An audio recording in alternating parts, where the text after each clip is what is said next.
My name is Mbugua Njihia, and I am CEO of a mobile value-added service firm called Symbiotic. So probably let me break down mobile value-added services. Mobile value-added services is where we call them general telecom technologies. Like, you've got SMS, you've got USSD, you've got voice. Voice has different permutations, say IVR or SIP, and you also do mobile applications and OTT.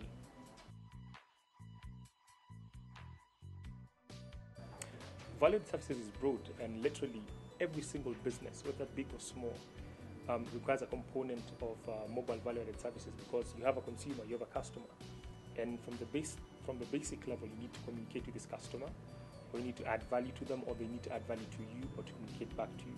So now the technologies and the platforms we provide allow anyone, from an individual, a small business, all the way to your big enterprises and even government, to then leverage technologies to create that connection.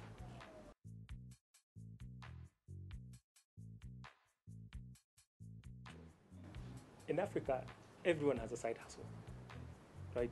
You're either keeping rabbits, you're either selling music, you either have a clothing store that you do on the side.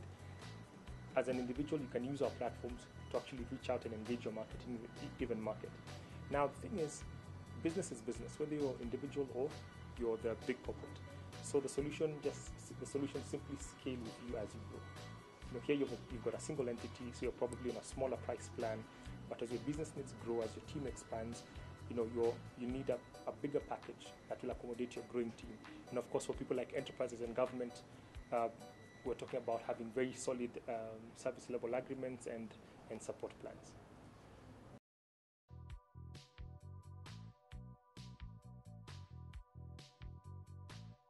We're seeing a transition in terms of from traditional VAS to a morphed form of value-added services. Traditional VAS was primarily where a lot of brands used to charge their customers on premium SMS to engage with them. It used to be driven by promotions and competitions and promotions. But now we're seeing brands say, hey, I don't want to bill my customer, but I still want to be able to engage with them on a one-to-one level. So how can we use existing platforms or new platforms to drive that, what we call conversation, on an ongoing basis? Because traditionally, promotions and competitions had a start and end point, mostly 1 quarter, 4 months, 3 months, 3 to 4 months. And what happened after that? Communication is cut. But now we're seeing we call it always on. It's an always on touch point. So that it's not a promotion, it's not anything, but you're always connected with your consumer. And it has the added benefit of demand generation or demand creation. So instantaneously, if a brand has been having conversation with 1 million consumers, they could decide there's a festive season coming or there's a holiday coming and I need to activate sales. Automatically, from the press of a button, they can activate demand, and you see things flying off shelves or purchases happening on mobile commerce. Of course, I can't share direct facts because it's a massive market, but I can give you a few examples without probably mentioning names. We worked with a big brand, a multinational, and we just based off this new flavor of our technology, were able to save them, off a 12-month engagement, $350,000. Right? So of course, if you extrapolate that to 100 more brands, if that was only $300,000, all of a sudden, just based on our technology, we can save our consumers in the span of 12 months only over $3 million.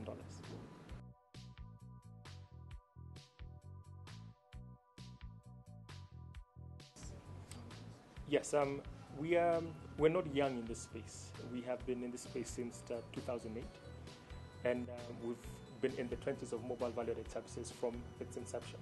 I've actually been part of the teams of some of the region's inaugural services, right? When the industry is just getting birthed within East Africa, and of course, with everything that is cloud, the issue of security comes to the fore. But on your basic level, you've got a good mix of encryption, a good mix of multiple authentication to access services, a lot of make a checker functionality, especially since we've got a healthy portfolio of enterprise clients.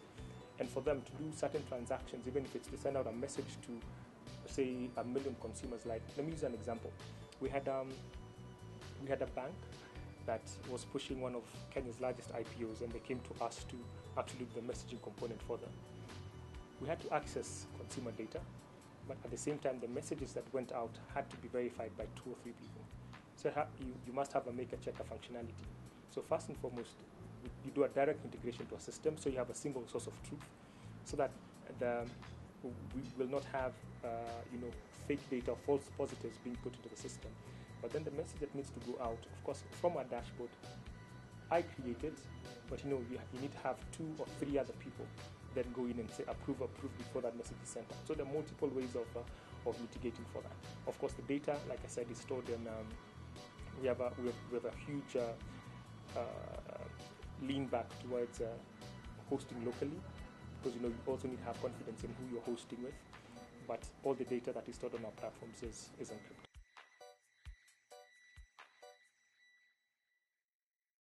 No. We're in the business of value-added services.